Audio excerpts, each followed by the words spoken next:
many different cores, but I think second picking Queen of Pain and third picking Lycan might be a little too direct of an approach.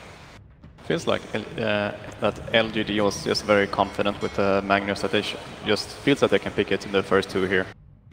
Yep, so here we go, Magnus Kunkka, a massive amount of team fight being shown by LGD very early. Don't have to worry about the Meepo again. Definitely not. So LGD had a very well-balanced draft. That's what I think Digital Chaos were liking. They were trying to do this gimmicky thing. Okay, let's pick Queen of Pain in the first phase and try and swap it up. And there's Sven for Mason. You know, once again, picking cores really, really early. I think that this is one of the 3 heroes that he's had a lot of success on. I think this hero matches up just fine against Magnus and Kunkka throughout the game. They're gonna have to ban Troll on DC right now. They even have Magnus already on LED, so. That's true. You could see that Troll Warlord rush into the fights with the BKB on and just chop at Sven, constantly bashing him. We've seen Sven have an extraordinarily successful series of games at this event. Not just in group stages, but of course Resolution. An amazing, amazing series of games for Team Empire. But of course Sven was 4th picked in those games. Second pick always creates more opportunities for the team to counter. What are you guys thinking DC's approach will be to this early Magnus pick?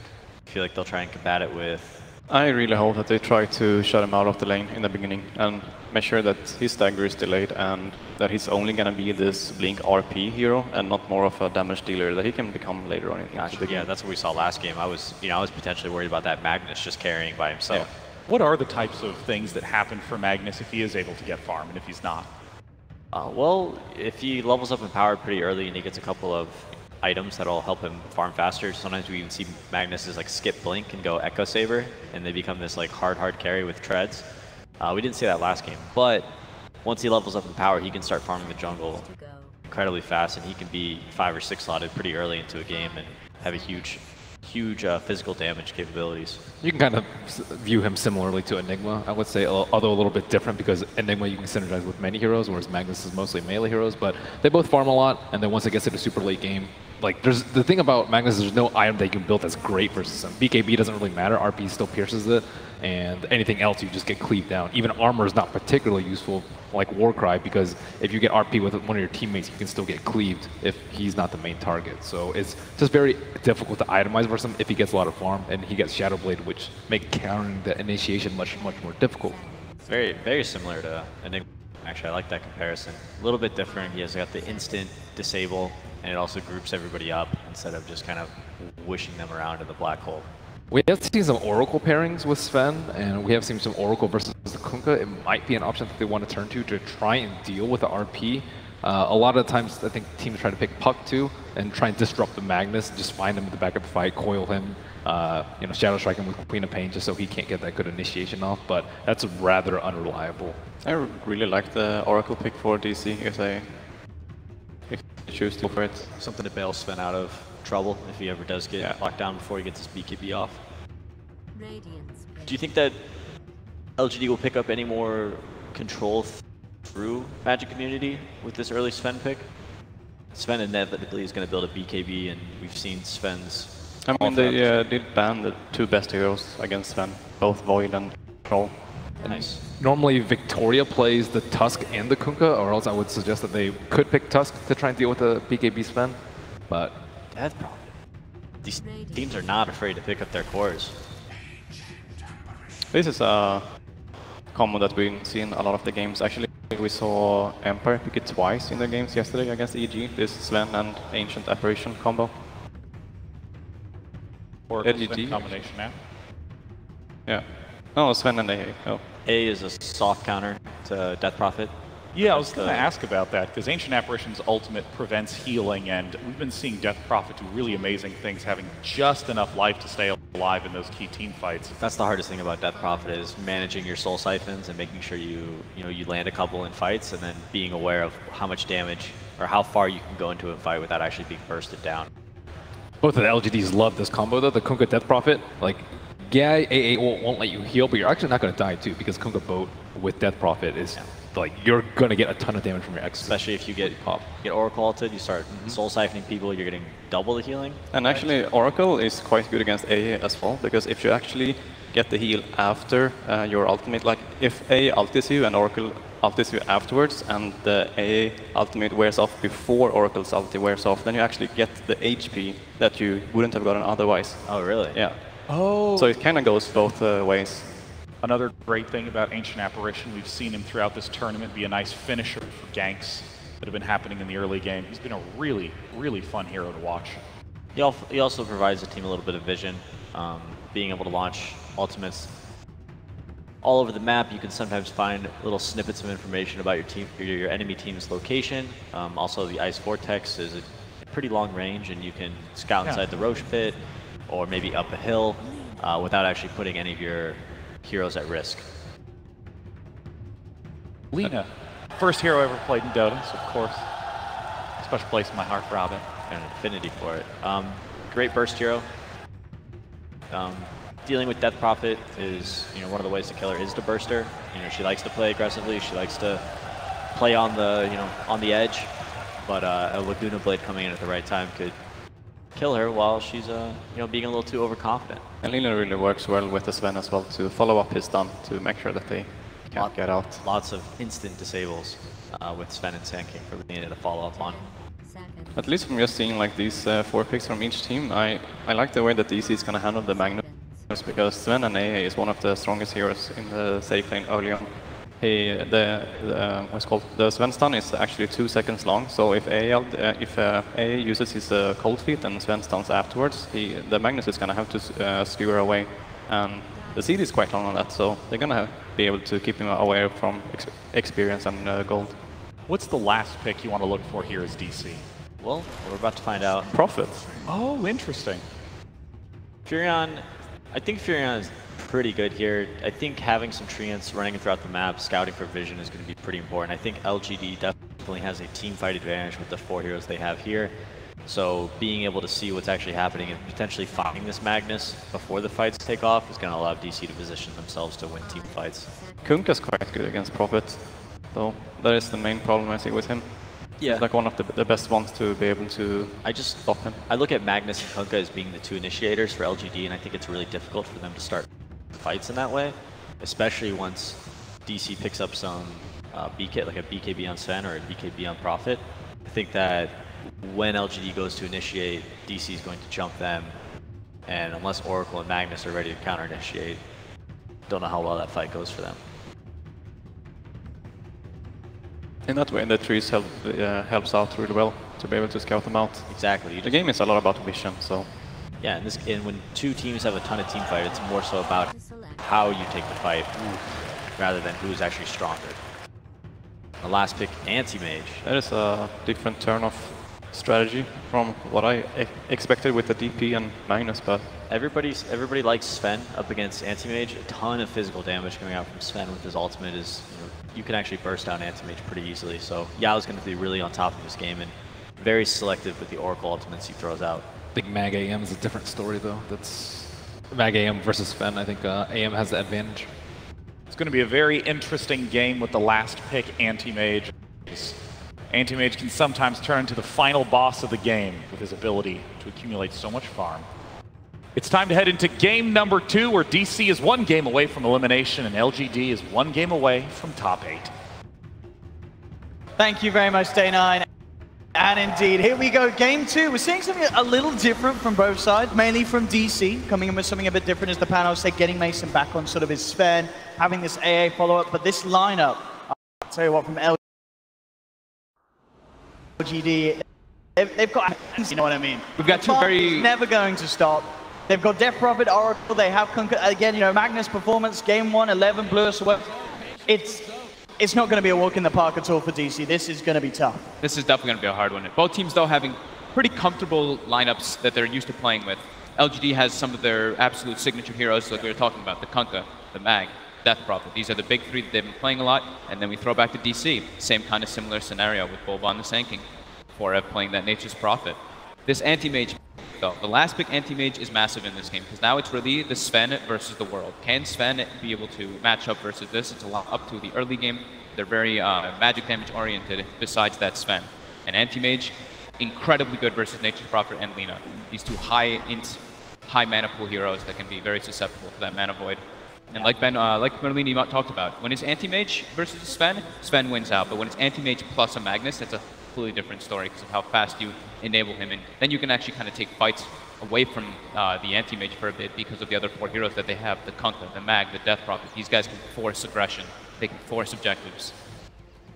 Yeah, a lot of eyes towards Mason to see how hard he can carry this game. A lot of execution things coming into play, though. Like Ake mentioned, with the Oracle ultimate being able to be used with versus AA, you have to time it pretty well to get that heal burst while the AA blast is wearing off. And then Death Prophet into Sven can be sometimes a little bit complicated too, because the Warcry is very good versus the Exorcism. So it's all about like how these fights actually start and who gets blown up and how well they're able to actually use the Oracle for the Fortune's End or for the False Promise. Interesting to see how this mid lane goes to begin with. Both Dubu and Victoria looking to back up their respective partners. Mid lane. See if they hang around. Let's see how either of these the safe lanes pair off. Is 11 going to be able to get away with it again and get a ton of experience? Is he going to be able to get all those last hits like he has been? We'll find out. 4F should be able to get a good amount more here with the help of Bulba at the start. They're going to have those pesky treants, plus a Sand King in the vicinity. While Victoria just tries to annoy Abed, as we kind of expect him to do. He's been playing around the mid lane a lot in the first minute or so in majority of their games. Yeah, absolutely. Just trying to keep him on toes whenever he wants to come in with the torrent spam and such. And then that Abed. And maybe in this mid lane it should be a bit of an even trade in terms of farm. Of course, both having... Just got to watch the torrents. Indeed, there is the connection. Siphon coming in. Not enough to get the kill, but a lot of harassment. And yes, exactly as you said. You know, if Victoria hits these random torrents, there's definitely potential to bully Abed out of this lane when he is alone. Especially when Victoria hits level 2. If they hit the far torrent and then he walks up and is able to close the gap and get an X mark off, X mark plus Spirit Siphon, Abed will drop pretty easily if he's a little bit lower than full health. If he's full health, I think he can still survive for the first few levels.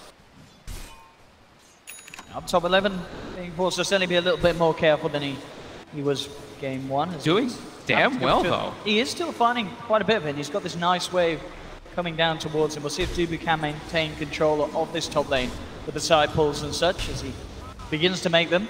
Pretty impressive because he actually got the block in the initial part of the game. He actually skewers back Mason to the tower to put some damage on him, just to be annoying.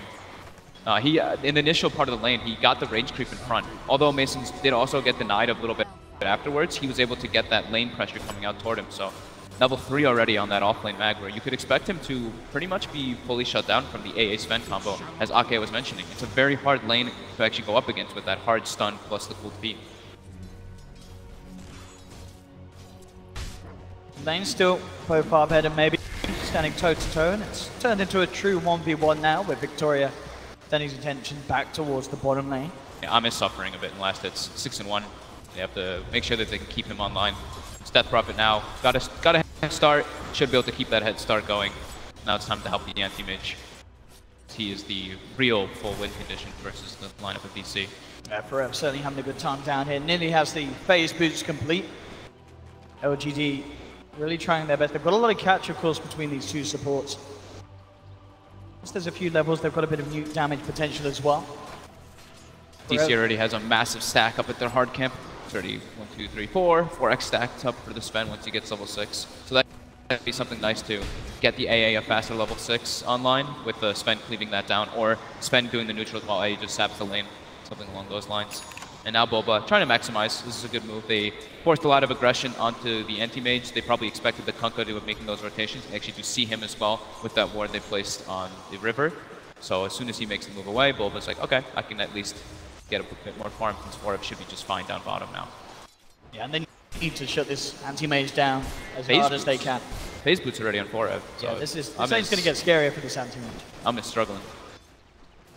But we know that there's definitely going to be the potential for him to have that real spike in farming potential once he has the Empower buff, and at least that battle free treads, or whichever he wishes to finish first, so he can withstand the neutral creeps in the jungle and get that catch-up farm. Victoria has Dubu a big caught out. Can they catch the torrent? That doesn't even need it. Maybe just walks up. This is going to be first blood for maybe. Very nicely set up there for maybe. Victoria was actually hiding in the Roche pit to wait for the rune spawn, and Dubu just didn't really expect that. Didn't even need to connect the torrent. Look at this down bottom. Arme totally being bullied back here. He's only down to the last shared tango. Of course, have the Oracle relying a little bit to help heal him up, but levels still aren't quite there. And yeah, Bulba making a nighttime smoke right now. They might be able to get the catch onto mid. Depends how far we see Somnus maybe come out. Got a lot of damage here. He's playing very safe with his position. Now he's on the edge. It's just a question of DC want to go. They've got a lot of stuns, a lot of control. There will be the TP in as well from Forever, making sure that this is a guaranteed kill, and indeed it is. Successful rotation there from Bulba and Dubu. Nicely done. They got to make all those work. Or if TP's out though from bottom lane now, Ame gets the lane to catch back up. And during all that, it's 11. You know, we talked about the mag from the last game getting a pretty flame. It's happening again. They are shutting down the anti-mage, but the mag was one of the big issues in the last game. He is coming off to a great start in this already. And even these little items, now that Ame has the pullman shield and the ring of health, that's enough to sort of help withstand any sort of harassment that comes his way. And yeah, in fact, as it is, Forever is just making the long walk back to the bottom lane, so it's still a lot of time that Ame's getting that lane opened up, top lane. Trying to make the connection there on Told 11, but he did get the skew out in time. Now, I think he actually knows there's a ward there, too. The stun from distance. He felt like he was out of distance. He even pings it out, so we might see that being de-warded, which will hurt DC's early vision for sure. LGD now with the smoke. They're set up around Abed mid. Abed seems very aware of this. Look at how far positioned he is on the right side. They've got a decent amount of catch there with the 2 points in the X mark. They may just go for Bulba instead, as they have him coming up to the high ground. We'll go for the Sandstorm. Of course, they've got the Torrent to cancel the channeling. Somnus maybe coming in as well. Siphon's there. Bulba does have the Burrow Strike. Will go for the high ground. Tries for the Quick Storm action, but it's not going to quite be there as Bulba will get himself out to safety. This mid lane now opened up a little bit for Somnus with this aggression and rotation from his two supports, Yao and Victoria. As we see the Death Prophet take the lead at the moment for the net worth. Still definitely the biggest discrepancy being that between the two safe lanes, Mason. Obviously having the better time in this opening laning stage in comparison to Ame. Yeah. As long as, let's see how the supports are doing in maximizing. Actually, every single support in the game is level 3. So everyone's kind of suffering with their rotations. Victoria gets the connection onto Mason with the X2. They brought the Death Prophet around. They do have exorcism ready to go. To hold back maybe. Mason pops the God Strength, trying to man up, but the damage, this Death Prophet's too strong. Takes down one, takes down two. They're not even done yet. Maybe they can look towards Bulba as well. 11 kind of skewers Bulba away though. Body blocking. Now allowing the Siphon to reconnect. The blocks. They're coming in for more. This Death Prophet having the absolute rotation of a life. 7.5 minutes, Somnus coming in and picking up a triple kill. And they're going to clean up the 4 stack that we were talking about earlier. Oh. The whole thing, all the big creeps goes for LGD. What a rotation there. Could not have happened at a better time. Now they've got the Shrine up as well, so full heal back up 11. Level 7 mag with Arcane Boots and the Soul Ring are ready. That's pretty scary. The big 2 team fighters are absolutely online. That offlane Magnus, top 2 in net worth. And whilst this is going on up top, of course, all the more space for Ame to slowly climb his way back in. He's getting the solo XP. And now not doing too bad at all in terms of the smaller early items. We are going to see DC try and make a move immediately out of the base. Smoke from Bulba and Dubu. Abed now with the level 6 ready and waiting. A kill onto Somnus would be pretty big at this stage. Off the back of him being fattened up by that triple kill. Though. They have the Oracle. And in fact, the Torrent's connecting onto Abed. It's going to be LGD going in first, Abed. He's going to try and get his way out of it with the Light Strike, trying to play it out. Victoria looking to see how he can react, but already there's the wraparound coming through. DC. It will catch and shut down the Death Prophet. Yeah, they can get more. Still with this haste rune, finds the connection with the Light Strike, and DC, they'll get a couple out of this one. Don't know if they actually saw the haste rune in the bottle. It seemed like with the way that they made that aggressive move. They actually had Yao behind them too. It hesitated a bit on the Fate's Edict. Would have almost been able to block like the Laguna and maybe the Sanking stun damage. Could have potentially turned that fight, but just a bit out of range and just a little bit unexpected the DC rotation. And now they're able to get a lot of tower pressure here. Should be able to bring it down as well. He does have to make sure now when they're playing versus DC is to play around their ultimate timings. They do unless they can get an AA. Yeah, right. Victoria looking for the catch here. Dubu does still have Bulba in the neighborhood. They may not even be able to get him. He's going to continue to back up. Okay, with that Torrent and the Siphon, they'll certainly finish it off. The rest of DC out of there. Omnis comes back into the lane, picks up a free kill. Top lane 11 now, with this maxed out Shockwave doing a good job at trying to harass Mason back. I'm curious if he's going to go for the Battle Fury since they have the Mag and Power. I was wondering if he's going to go for Vanguard. He actually now queues up the Lincolns first. So I wanted to deal with that, those heavy stuns that DC does have. Just that stat bonus as well. The nice thing about having a Mag, don't have to go for that Battle Fury rush. You can have that stat advantage. And yeah, having the Lincoln is certainly going to give him enough regen to hop around the jungle. They've got a ward behind the tower. They're looking for Forev here. Quite a nice catch. Something's up though. Arbet as well, post spy in the jungle. And indeed, LGD not to catch anyone there with that movement. But an Arcane Rune bottom, and they have DP ulti up. This could be where they just try to force the tower with it. Yeah, straight away. And unlikely to see any sort of reaction from DC as this bottom lane's pushed in. Dubu at the moment up top, trying to find his level 6. He's only touching on level 5 at the moment. They're trying to make the trade for it. Just goes top. They have a catapult wave coming in. It's 10-minute mark, so this should be able to put a good amount of pressure. That being said, though, it is a Mag who is level 10, so Max Shockwave is online, plus the talent with that spell amplification to clear out the waves. And they look like they're going to be able to do a decent by holding this. I mean, Bulba is there on the side. We'll see if any further TPs come in from LGD. They've got the fortification. The actual, their side, they're staying down bottom. They're looking to put some pressure now onto the tier 2 as well. Now the TPs come through from Digital Chaos. They're coming in from the side as well for the Shrine. Bulba, seeing if he can get some sort of a setup. Comes in with the Burrow Strike. And then in return, I mean, Bulba could get turned up, but he gets silenced. There's Mason looking for the stun. Finds it onto Somnus. With the Siphon already out on Bulba, they know that there's too much survivability on this Death Prophet for those two alone to commit.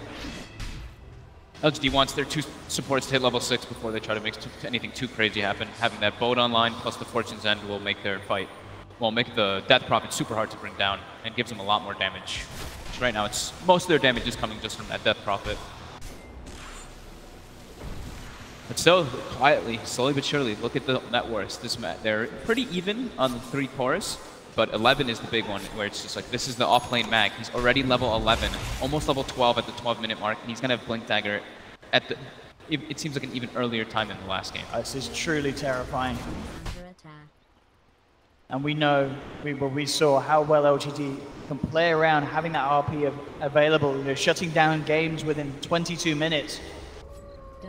We'll see if they can get the ball rolling as hard this time round, and they definitely have the tools to do so.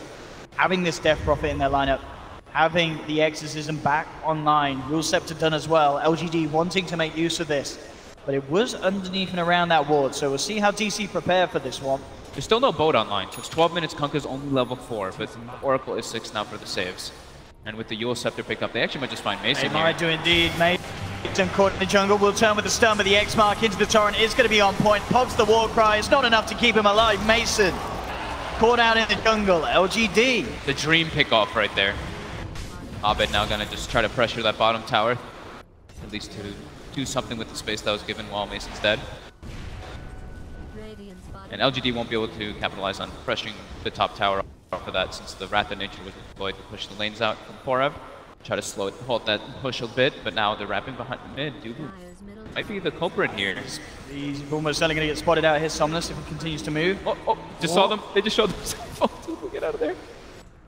Victorious, seeing if he can get the X-Mark, but indeed Dubu gets himself back up to the high ground. Does have that Ice Blast ready to go. Bulba, level 6 at the moment on the Sand King. Let's put the point into the ult. For the 3-3 at the moment. DC doesn't have great ways of starting the fight, while now LGD has multiple ways. With that Magnus Blink Dagger and with the X that we've previously stated, it makes it easier for them to get those catches, while DC, there's no Blink Dagger on Sand King, and Mason is also still about 1,000 gold too from that Blink. So no way for them to just get on top of LGD and force an initiation. And during all this, they post up 4 heroes mid from LGD, while Ame just slowly but surely accelerates with that power. So the downtime definitely benefits LGD during this. Yeah, they very nearly have the ultimate orb on Ame towards that Lincoln Sphere. As we were saying earlier, once that's there, he's going to feel very confident jumping into these fights. Mason, popping the God Strength, trying to speed up his farm. He needs to do something indeed, as we can still see the 3 individuals of LGD, the highest in net worth at the moment. Mason just scraping behind that Death Prophet. Look at how the supports are playing on LGD though. They are literally not moving from Navy's side.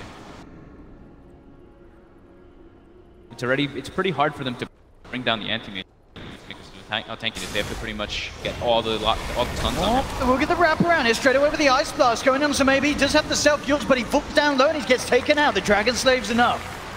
You see, Perfect. and there's a big pick indeed. Gets Now that their Prophet. Leads into an objective as well. Most important type of kills for DC here.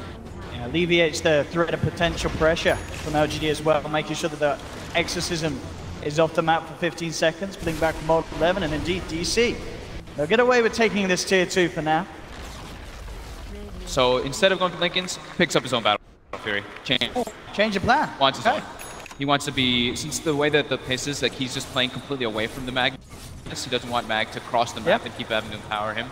So having your own Battle Fury can have its own benefits. I mean, maybe, you know, as you say, LGD themselves realize, well, we can absolutely just play the farm game. And of course, having the Battle Fury and Empower is insanely ridiculous.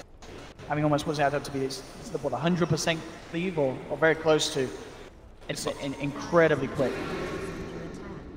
How fast you can get around the map, clean up these camps, and very little chance that Mason can catch up purely by farming neutrals. They've got to find action, they've got to find fights, and in fact, bottom lane, they're looking for it. Bulba leads in, Ice Blast will be flying through, False Promise out just in time, but this is going to be a lot of damage out to Somnus. He is very definitely gone. Too much damage being built up, and he will pop.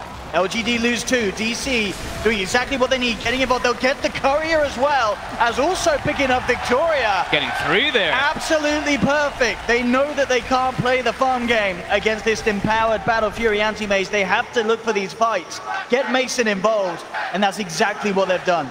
Yeah, Mason picking up that Blink Dagger first, instead of going for those other type of items, is really important for them to keep that pressure going. He knows that Bulba wasn't getting it too early, so he made the judgment call of going for it.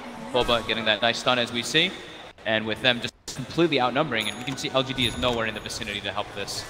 Absolutely not. They get the False Promise out, as we say. No amount of siphoning is going to offset the damage coming through from these cores on DC.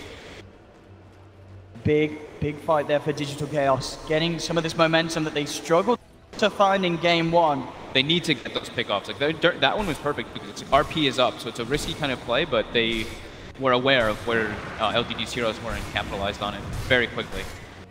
These moves need to happen super fast. That's a nice thing about having the Lina, having the Laguna, and having those burst heroes.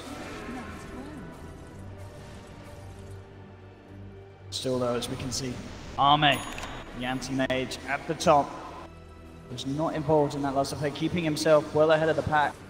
And the style next up. And his, you know, we touched on it slightly during the beginning of the game, but him matching up during this versus the Sven doesn't match incredibly well, of course, unless you're very far ahead. But versus Lina and Nature's Prophet, it's the dream. Shadowblade on as well, so more catch potential for LGD if they want to try and look for these fights. He's so farmed. He's more farmed than his Death Prophet. 150 CS on that off-lane mag. Pretty ridiculous. See what they can get done here. DC grouping up as 4 towards the top. They're actually going to bring in Arbed as well, so the full lineup up on this top lane. I mean, are DC at a point where they can simply 5-man and start to take these tier 2s down? No, it's still scary. Like you have the threat of the Blink Dagger versus the mag, and there's still the Kunkabo. That's the thing that we haven't really gotten to see because Victoria was very under-leveled. He didn't get level 6 until a couple minutes ago, about 3-4 minutes ago. And now it looks like they're trying to make some action happen, perhaps. Radiant's top tower is under Kind of all gathered, but now they're very afraid. They don't see any from the side of the DC, and they have very aggressive deep wards, so they know something's going on right now. All sticking, they're sticking very close around 11. Gonna step up with that Shadowblade, go for some scout. DC now has 2 ways to start the fight with Bulba with the Blink Dagger. DC wants to farm that BKB on Sven. Yeah. He's relatively Next step. close, isn't he, Mason? Yeah. It's getting close, yeah. Abed also finished up the Bloodstone, so that'll help. Give him a fast amount of Bloodstone charges. That's one of the okay ways to make sure that your mana doesn't get burned too fast from Anti-Mage. If you have crazy amount of charges, just regen it too quickly. And we can see overall, the actual overall network hopping between the two sides as they're pretty much bang on at this point. Now LGD's looking to make the fight happen. Picked up the Soul Booster on the Death Prophet, a bit more HP, feeling a little bit squishy before they wanted to take that fight. 1 RP, and we know the incredible amount of destruction and power that can follow through from LGD's lineup if 11 gets that initiation. Dubu draws a circle around all of LGD's heroes, expecting this kind of move happening. Maybe shows himself, still threatening the tower with Exorcism. They're in the vicinity. They continue to split push with Forev and Abed, but still not wanting to really take a head-on fight just yet when they don't have that BKB on Sven. This will be a free tier 2. Once the Exorcism's down, they could consider it, because that's a lot of the damage that does go down, but still a bit scary fighting into LGD's RP with the boat on top. And LGD themselves, they have got the potential to go up to the tier 2 on the top lane and take more if they wish. DC backing off in this bottom lane as soon as Arme shows his face. This anti-mage is getting too big. It's 13,000 net worth compared to the 9,000 of the Sven. Yeah, even if they lock him down and get his hands on him at this stage, still almost certainly going to be the chance for him to escape. Especially considering the backup, the lineup that Arme has around him. Ahmed's going for the Aghanims. Next up item, it looks like. Picks up the point booster. Great spells to reflect this game. All those different stuns and disables that are coming out, even the Orchid from Forev. Does have the Manta style to remove that one, but in case it does come out, you just have the benefit of the Ags when you get it. So this ward by DC is very good that they place in their defensive jungle. It's a very natural ward that you see placed versus anti-mages and versus heavy farming heroes. You always want to, you know he's going to eventually go into your jungle just with how mobile and how fast he does farm. He will get into the jungle, so at least watching that. It's very important. Pace slows down quite a lot though. 6 to 8, 21 minutes. She said you've really got to feel that this is definitely LGD being happier with this sort of passiveness. Yeah. With that, just the speed that this anti-mage is climbing. The Death Prophet's not farming a crazy amount, but he's not the one that, you know, he matters, but he's not. Oh, the RP actually off the mark. The Blink Dagger pickup from Abed, able to juke it out. The unexpected Blink. Now DC, they're going to try and do something off the back of that whiffed RP. Smoking up Bulba to the high ground. They could look for Roche. This is also definitely an opportunity with no RP available. They know this is going on though. They were pinging it out. They look like they want to try to make an engagement here, but with no RP, it can be very tough. And Forev has been scouting non-stop with those Treants. Yeah, smart move here from DC. They see there's no RP. They know that they necessarily can't take a fight because of 1-0 being down, but they can certainly look for an objective like that. Grabbing the Aegis, getting into the hands of Mason. They see Abed, who does not have the Aegis. Looks like they want to try to make a go on him. 11. Oh, yeah, he could be in a lot of trouble there. 11 looking for the setup. Abed will be gone on, jumping and kills himself immediately. Knows that there's no escape. Other than taking himself out, he will be down for just the 10 seconds.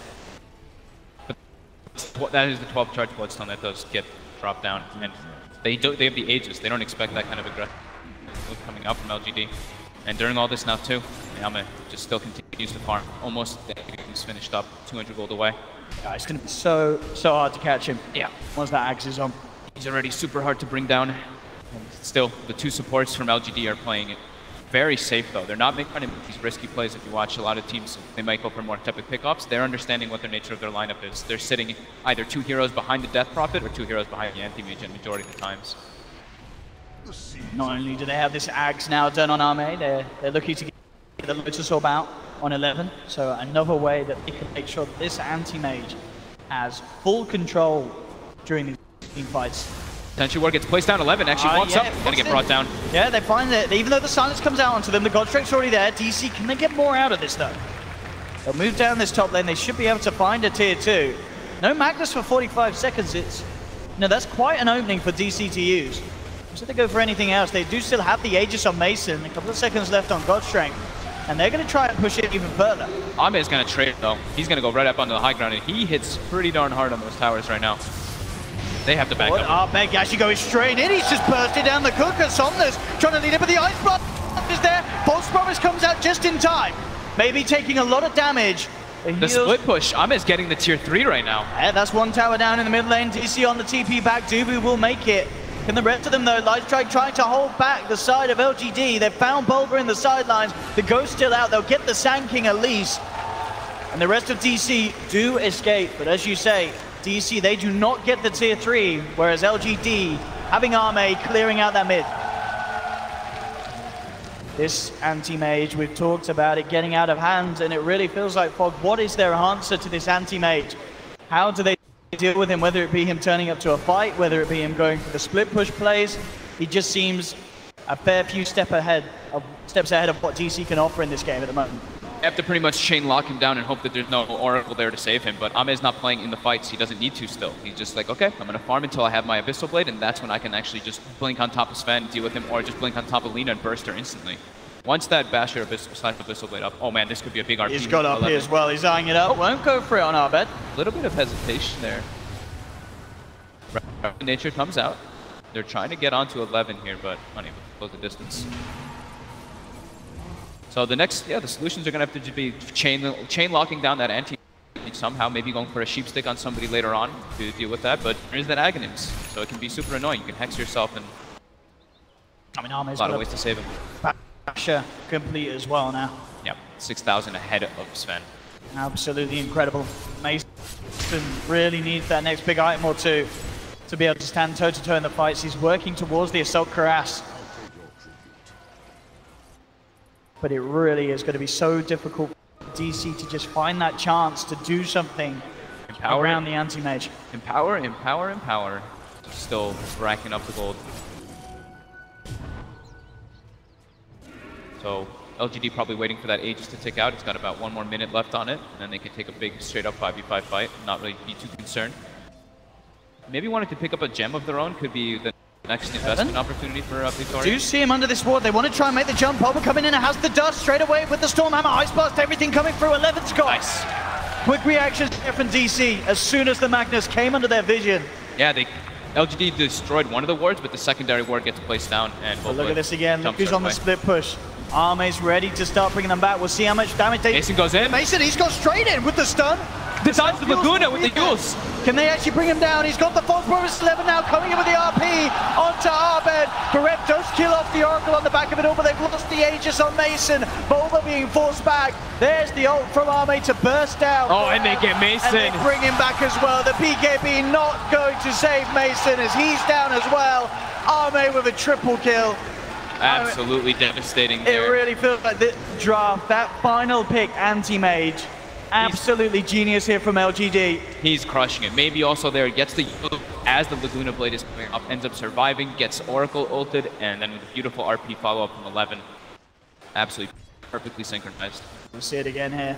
Bulba even stuns the Oracle as the fight goes on, so he tries to make sure there's no save there, but yeah, maybe gets that use off, and then 11 gets the RP onto him, and then Ame with the follow-up. There's just no way that DC can take the fight after that. Yeah, we saw, with this Sven being where he is, Mason, he can offer a little bit with the God Strength, but as soon as that ult's gone, there is nothing that he can do against these beefy cores of LGD, and LGD straight down mid lane. Looking to take the racks, they do have the fortification, 15 seconds to the Sven's back. It's Silence of Meeting, in fact, Bulba jumping in, they've got the Ice Blast as well. But Armage trying to finish up Bulba, Bulba does get him out himself, out to the side, still alive for the time being, finally goes down, Grip Swarm. There, from Maybe to bring him down. LGD will find the mid-melee racks. Oh man, and he's got Abyssal Blade now. This is... 28 minutes in, Arme's anti-mage farming out of this world. Yeah, I mean, he's got 410 CS, Owen, at 28 minutes. Almost 14 CS per minute right now at this point. Absolutely crazy. I mean, LGD, as we said at the start, the lineup, this draft that they have, it looked terrifying on paper, and in this first 30 minutes of this game, it's looking to be exactly as we expected. LGD with very few flaws in their execution. They've kept all tier 3s alive. They've managed to close in on this mid lane, and they have this anti-mage, nearly 10,000 net worth ahead of Mason Sven. Yeah, it's really nice that they have you know, the Death Crypt Swarm plus the Magnus Shockwave to be able to stall it. They do try to go They've here. got the Ice Blast, they do have the stun, but again, the false promise is there. He has the self-fuels, trying to get himself out. This should be enough damage, but 11 comes in with a 3-man RP! And the Here comes the Shark! Triple kill for Arme! Mason pulls the BKB, trying to tap at the heels, bringing Maybe the live. back up to full life. Barber looking to get off the epicenter, he does, but he's down! Arme gets the Ultra, he's looking for the Rampage, but Farev sprouts him back. They're gonna TP out. They get the silence. He's gone for the Rampage. Can he get the Rampage? He can! Arme playing out of his mind. The team around him going absolutely insane. LGD, 14,000 net worth lead. They're ready to close in on this top lane. That team fight execution, literally perfect. Maybe gets false promised, gets the yields off, gets full yield in the fight while the RP comes out with the boat follow-up. Such beautiful synergy just between all of the heroes on LGD's lineup. Look at this attempt coming, but straight away, the Yules is there, the stun's purged off, and bam.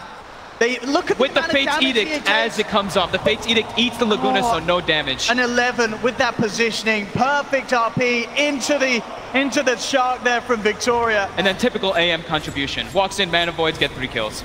Easy Rampage for Arme, level 25. Pushing on this top lane, they'll have Mason back up in 5 seconds, Farev as well, and a few more. But this top Rex is almost certainly going to be gone. Boba leading in, they do have the Laguna and the Ice Blast, that's 11 down. But the melee Rex are already gone on this top lane. DC will not be able to hold on to those. DC, can they turn this around? What is the ideal situation for DC? I'm not seeing too many options. I mean, for them, this to be Anti honest. He is way too massive. He's gonna have AC finished up too to deal with the physical damage that would be there to maybe bring him down, but it's level 25 already, almost 3,000 life on this anti-mage. Look at DC's damage output, they can't kill that. They have to have everything land on him perfectly to bring it down, but there's an Oracle, there's a Kunkka, and then if you do, there's still the Death Prophet that's there, who's not a force to be reckoned with either. Shiva's about to be picked up, 23 charge Bloodstone.